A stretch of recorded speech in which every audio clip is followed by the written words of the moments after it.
안녕하세요. 원투펀치 투머치 풋볼. 이번 시간에는 김현민 기자님과 함께 이적 시장의 좀 패러다임이라고 해야 될까요? 조금 더 지적이고 전문적으로 한번 이적 시장에 대해서 얘기를 해보도록 하겠습니다. 뭔가 코로나 때도 그랬고 최근도 그랬고 어떤 팀도 돈은 많이 쓰기도 하고 좀 여러 가지의 상황들이 좀 많이 변한 것 같은 최근의 흐름이에요. 이번 이적 시장은 약간은 조금 최근 5년과 비교하면 위축된 느낌이 좀 들긴 한다라고 할 수 있죠. 일단 보면은 이번 여름 이적 시장에 돈을 많이 쓴 선수는 역시나 이 훌리안 알바레스였고, 그 다음에 솔랑키, 요로, 페드로 네토 순으로 이어지고 있는데, 보시면은 생각보다 그렇게 많은 돈은 안 들였다라는 느낌도 들거든요. 물론 저 금액들도 굉장히 비싸긴 해요. 어마어마하죠. 거기다가 또 보면은 솔랑키가 저 이적료가 맞나 싶은 생각이 들고 요로가 저 이적료가 맞나 싶긴 한데, 이제는 조금 트렌드 자체가 확실한 데에 투자를 하거나 아니면은 조금 어리고 유망한 선수를 장기적으로 키우는, 그래서 이제 서비스 타임을 길게 가져가는, 이거 어떻게 보면 첼시가 조금 가져온 거기도 네, 하거든요. 네. 첼시가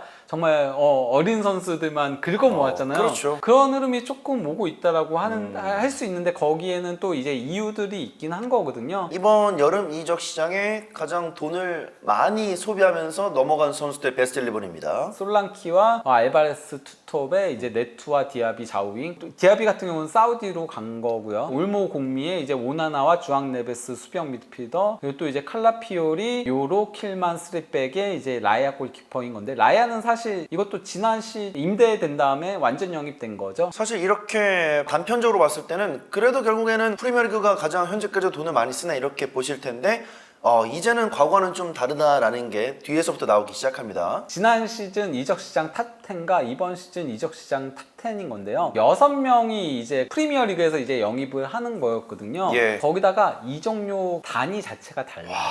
1억이 넘어요. 예, 라이스와 카이세도 1억 넘는 파운드. 와. 반면에 이번 시즌 같은 경우는 탑10 중에 프리미어 리그 선수가 4명인 거고요. 그리고 또 이제 이적료의 단위도 줄어들었죠. 알바레스가 저쪽으로 가면은 하베르츠랑 공동팔이에요. 확실히 많이 달라졌네요. 예, 1년 사이에. 거기다가 또 이제 주목해볼 부분이 선수들의 나이도 지난 시즌은 30대 선수가 2명이 탑10에 있었어요. 반면에 이번 시즌은 30대 선수가 탑10에 아무도 없어요. 없네요. 예, 끽해봤자 20대 후반도 없어요. 20대 중반이 마지노선이고, 거기다가 왼쪽에 보시면은 10대 선수 한 명도 없죠. 예. 하지만 오른쪽 보시면은 10대 선수가 2명이 있습니다. 조금 더 서비스 기간이 오랫동안 가져갈 수 있는 선수, 즉 장기적인 유망주 선수나 아니면 이제 이 주전급으로 발돋움할 수 있는 선수들에게만 확실하게 투자를 한다, 이렇게 볼 수 있겠네요. 거기다가 재판매가 가능한 것도 중요하고요. 네. 왜냐? FFP라던가 PSR이라던가 FSR이라던가 이런 것들이 도입되고 있으니까. 네. 사실 그 이적 시장이 그동안 너무 거품이 낄 정도로 과하게 올라가고 있었죠. 그렇죠. 세리에 전성기 때 또 이제 이적 시장이 과하게 올라왔었다가 조금 사그라들었다가 세리에가 망하면서, 네. 그러다가 이제 막 네이마르 이적하고 막 이러면서 말도 안 되는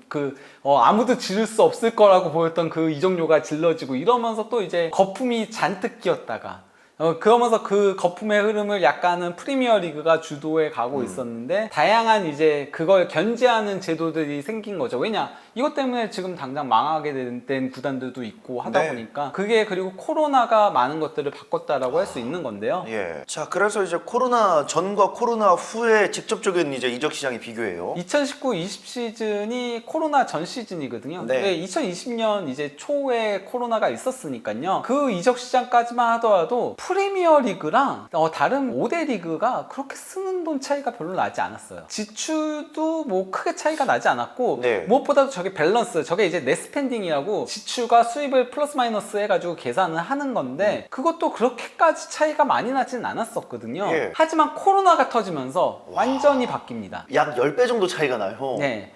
이때가 이제 프리미어 리그는 기회다라고 생각을 한 거죠. 반면에 다른 데들은 코로나의 타격을 직접적으로 받기 시작을 하면서 예. 돈을 못 쓰기 시작한 거예요. 돈을 못 쓰면서 도리어 프리미어 리그가 빵빵 지를 때 울며 겨자 먹기로 선수들을 판매를 하기 시작을 했던 거였죠. 그게 대표적인 게 이제 세리아랑 분데스리가였습니다. 예, 그 라리가도 그랬죠. 예. 이런 현상이 갈수록 더 두드러졌거든요. 왜냐면 이제 다른 팀들은 이게 코로나라는 게 반 시즌으로 끝이 아니거든요. 그때 받은 재정적인 타격이 계속 영향을 끼치는 거예요. 그 시기 때 라리가는 하필이면 공교롭게도 비율형 셀러리 캡을 도입했을 때 그러니까요. 코로나가 터져가지고 예. 가장 피해를 본 게 라리가긴 했었거든요. 사실 그 라리가가 이적 시장을 레알 마드리드와 바르셀로나 중심으로 주도를 하다가 그런 현상들이 조금은 주춤해지기 시작을 한 거죠. 반면에 이때 프리미어 리그가 제대로 지르기 시작을 한 거죠. 그러면서 무려 22억 유로가 밸런스가 난 거죠. 2023-24 시즌도 4대 리그 다 합쳐봤자 프리미어 리그 하나 안 되는 거예요. 밸런스 차이도 크고 그냥 순 지출 자체도 크고 뭐 이런 현상들이 계속 이어져 왔다라고 할 수 있거든요. 이게 그래서 그 2022년 여름부터 2023년 여름까지의 카이세도 이적할 때까지의 기록인 건데 전체 지출액인 거예요.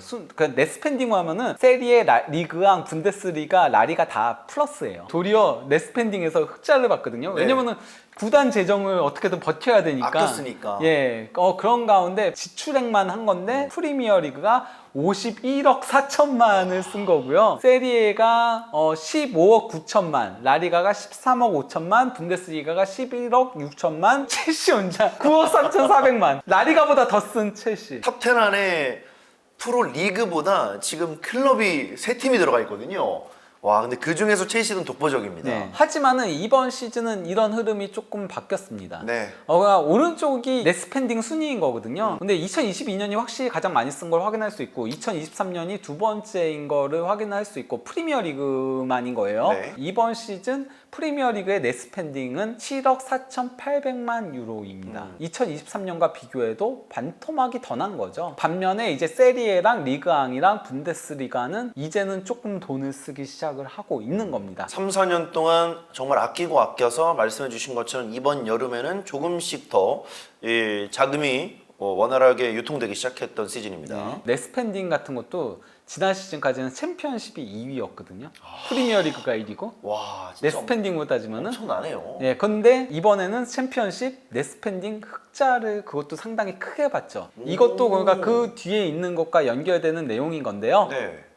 바로 PSR입니다. PSR. 예, 프리미어리그 팬들 좀 머리 질끈하실 거예요. 얼마나 이제 그 재정을 잘 균형 있게 쓰느냐 이거인 건데 네. 그냥 간단하게 얘기해 드리면요. 3년 도합해 가지고 1억 500만 파운드. 파운드. 예. 연 평균 3,500만 파운드 이상 쓰지 말아요. 도입된 거는 좀 됐었는데 적용된 게 이제 지난 시즌부터거든요. 왜냐면 새 시즌 기록을 합산을 하는 거다 보니까 그래서 지난 시즌 에버턴하고 노팅엄 포레스트가 승점 삭감 징계를 받았던 거였죠. 그러면서 챔피언십도 급하게 막 선수들을 판매하기 시작을 한 거예요. 그런 가운데 이번 시즌을 앞둔 시점에 6개 팀이 PSR 이슈에 있으면서 승점 삭감 위기에 놓였고 그러다 보니 이제 이 팀들이 선수들을 약간은 좀 주고받고 형태로 많이 팔았죠. 유망주들을 좀 가격 뻥튀기 해가지고 받고 예, 이거 관련해서는 저희가 뭐 지난번에 한번 그 영상에서 다룬 적이 있으니까요. 예, 그거를 좀 참고해 주셨으면 하는 바람입니다. 네. 예, 이거 또 얘기하면 너무 길어지기 엄청 때문에 길어져요, 얘기가요. 이거. 예. 그러다 보니 이제 왼쪽이 지난 시즌 이제 클럽별 넷스펜딩 순위인 건데 일단 뭐 사우디 1위, 파리 생제르맹 2위. 예, 사실 그 리그왕이 계속 상위권에 있는 이유가 파리 때문인 거거든요. 어쩔 수 없죠. 예. 예, 파리가 큰 손이 있다 보니까 네. 그런 건데 근데 그 외에 상위권 팀들을 보면은 첼시, 아스날, 토트넘, 맨유, 맨시티 다 우승권이죠. 그리고 네. 리버풀 있고 뉴캐슬 있고 뉴캐슬도 챔피언스 리그 갔고 에스턴 빌라는 이번 시즌 챔피언스 리그 진출했고 좀 그러니까 상위권 팀들이 많은 돈을 썼어요. 그러면서 넷스펜딩 지출 20위 안에 무려 12개의 프리미어 리그 팀이 있었거든요. 네. 하지만 이번 시즌은 20위 안에 프리미어 리그 팀이 8개 있는 데다가 예전과는 양상이 좀 달라요. 아. 일단 1위가 브라이턴인 거거든요. 브라이턴 같은 경우는 사실 그동안 굉장히 비싸게 선수들을 팔았어요. 많이 팔았죠. 카이세도, 메칼리스터 뭐 이런 선수들을 비싸게 팔아서 돈이 축적이 돼 있는 거예요. 그런 가운데 다른 프리미어 리그 팀들 PSR 이슈로 영입 못해? 우리 이때 투자해보자. 이때 찬스야. 예. 예. 그래서 돈을 빵 쓴 거고요. 아. 입스위치 승격팀이죠. 맨유야 뭐 항상 그러니까. 웨스트햄도 약간 이번에 조금 많이 도전해보자. 썼어요. 예. 그러면서 쓴 거고. 그리고 사우스햄튼 승격팀이죠. 또 이제 레스터시티 승격팀이죠. 확실히 승격팀이 많이 돈을 썼네요. 왜냐면 승격팀은 살아남아야 되니까. 네. 이게 챔피언십으로 가냐 프리미어리그에 남느냐에 따라서 1년 수입 자체가 달라지니까 조금 무리해서 쓴 거에 가까운 거죠. 자, 그러면서 이제 직접적인 좀 선수로 가볼 텐데 이제 좀 볼드 칠해지는 선수들의 대표적인 특성이 있습니다. 바로 이제 10대 선수라는 부분이네요. 이적료 20위 안에 10대 선수가 5명이나 있는 거고요. 20대 중반을 넘긴 선수가 많지 않죠. 예, 그나마 팔리냐가 29살로 가장 많고 저것도 바이언이 1년 끌어서 원래 그 28살에 영입할 수 있었는데 호이비에르가 강짜를 놓으면서 네. 29살 한 살 더 먹어서 영입하게 된 거고요. 그리고 또 이제 알반 토니는 사우디로 간 거니까 조금 케이스가 다른 거죠. 이런 PSR 이슈 같은 것들 때문에 다들 그 재판매도 굉장히 생각을 하고, 왜냐면은 재판매가 중요한 게 판매를 할 경우에는 그 이적료 수입이 바로 잡혀요. 반면에 영입하는 경우에는 그 선수의 그 계약 기간을 나누기를 해요. 그래서 연마다 이제 더해지는 거거든요.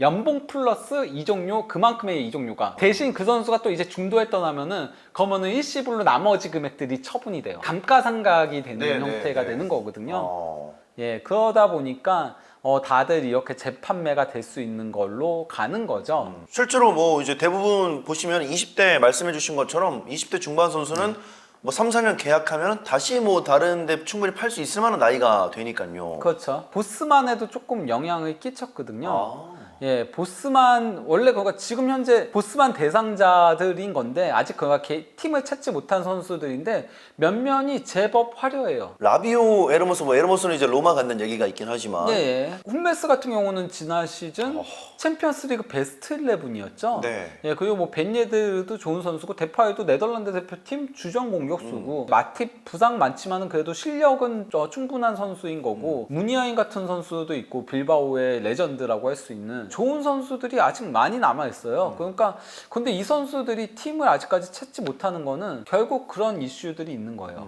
그러니까 좀 나이가 많은 선수를 선호하지 않고 또 고연봉을 굉장히 선호하지 않는, 왜냐면은 사실 사람들은 이적료가 되게 세다라고 생각하는데 이적료보다는 더 많이 구단에 타격을 주는 거는 연봉이거든요. 주급, 예. 네, 실제 리즈가 파산했던 것도 연봉 때문에 파산한 거였어요. 많은 팀들이 그거 연봉 비율이 너무 높으면은 그거는 왜냐면 계속 고정비로 계속 나가잖아요. 그렇죠. 이적료는 번. 우리 힘들면 안 쓰면 되는 거거든요. 네.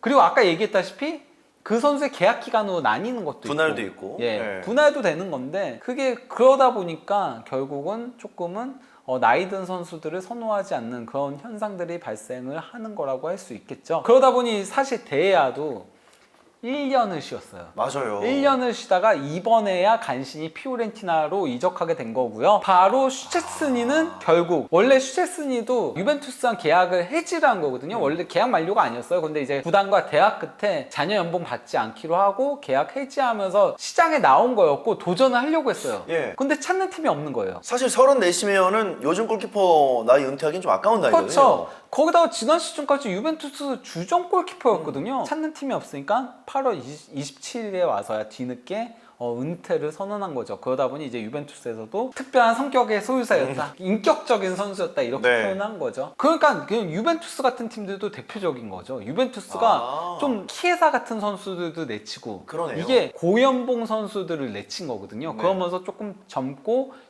그리고 연봉 많이 받지 않고 그리고 장래성이 있는 그런 선수들 영입에 집중을 했어요. 그러면서 아예 그냥 팀 체질을 개선을 시킨 거죠. 그러니까 예전에 파라티치 단장 시절에 그때 이제 챔피언스리그 우승해 보겠다고 네. 호날두 있던 시기 때 마지막 방점 찍겠다고 막 연봉 막 쓰면서 영입들을 했었는데 그러니까 슈퍼스타급 데려와서 우리가 비교 한번 들어보자 느낌으로 이제 영입을 했었잖아요. 예, 그때 결국은 고연봉자들을 처분을 한 거죠. 예, 그리고 뭐 그 외에도 많은 팀들이 현재 그런 모델들을 따라가고 있는 추세라고 할 수 있겠습니다. 예. 여기서 이제 재밌는 이미지가 있는데 마지막이요? 루카쿠가 예.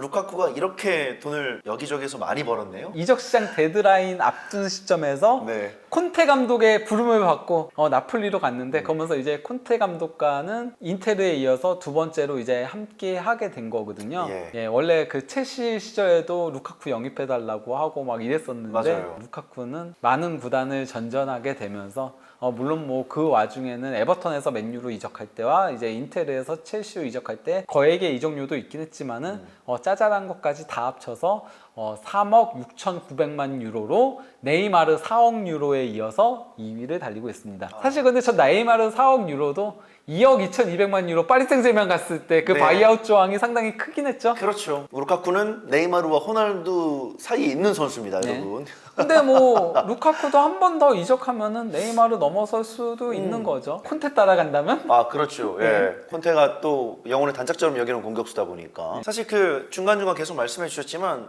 이 연봉 체계와 이적료의 체계에 관한 그 부분에 있어서는 여러분들이 그 매니저 게임을 해보시면 충분히 잘 이해하실 수 있으니까 좀 재밌게 한번 이 TMF를 들어줬으면 좋겠습니다. 이적 시장에 대해서 참 여러 가지 상황들도 바뀌고 있고 체질이라고 그러죠. 여러 가지 좀 시즌에 따라서 바뀐 부분들이 상당히 좀 있다고 볼 수 있는 자료들이었어요. 그리고 아마 앞으로는 점점 더 이런 형태로 가지 않을까. 사실 그러니까 축구가 그동안 너무 조금은 그 투자자들도 많이 발생하고 하면서 지나치게 많은 지출들이 있었는데, 물론 뭐 축구판이 더 커질 가능성도 있긴 하지만은 네. 지금보다 더 커지기도 쉽지는 않거든요. 뭔가 그가 아예 슈퍼리그 형태라던가 뭐 이런 식으로 바뀌지 않는 이상에는 네. 어떤 일이 발생할지 모르는 거기 때문에 그게 사실 슈퍼리그를 도입하려고 했던 것도 코로나 때문이었어요. 슈퍼리그를 이전부터 준비들을 많이 하고 있긴 했었지만은 그래도 차근차근 준비를 하고 있다가 코로나가 터지니까 야, 우리 이대로 망하겠다 빨리 싶어서 예, 급하게 했다가 도리어 역풍 먹었죠. 예, 역풍 먹고 그렇게 됐던 케이스인 거거든요. 네. 챔피언스리그랑 유로파리그랑도 개편된 것도 그 슈퍼리그랑 무관한 게 아니에요. 결국 그냥 클럽들은 더 많은 경기를 하려고 해요. 왜냐?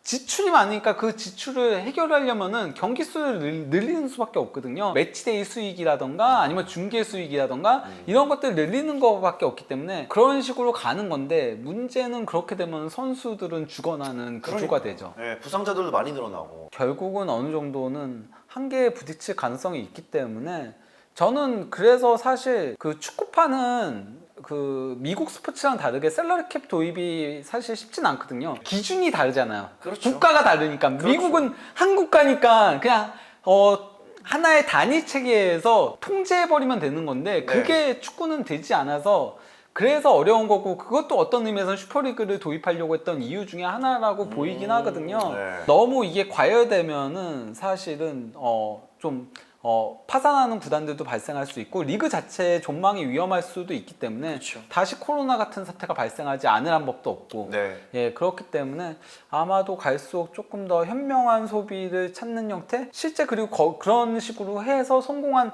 장기 프로젝트로 성공하는 케이스들도 나오고 있긴 하니까요. 대표적인 케이스들 중에 하나가 이제 뭐 브라이턴 같은 구단이 정말 잘 운영을 하고 있는 거고, 유럽 쪽에서도 뭐 레버쿠젠이라던가 뭐 이런 구단들도 있으니까 예, 그렇게 되지 않을까 싶습니다. 또 얼마나 이 현명하게 소비를 하느냐, 그리고 지출을 얼마나 또 현명하게 줄이느냐, 선수를 적재적소에 얼마큼 잘 유연하게 팔고 데려오느냐, 이런 상황들이 앞으로 더 좀 잦아질 것 같은 이적 시장에 대한 얘기를 저희가 해봤습니다. 다만 이제 그 원클럽맨의 로망은 이미 사라진 지 오래지만은 아, 그러겠네요. 또. 앞으로는 더 사라질 거예요. 자, 이게 좀 축구에 늘 명감이 있다 보니까 예, 이런 돈의 흐름에 있어서도 여러 가지 좀 이슈들이 있을 수밖에 없습니다.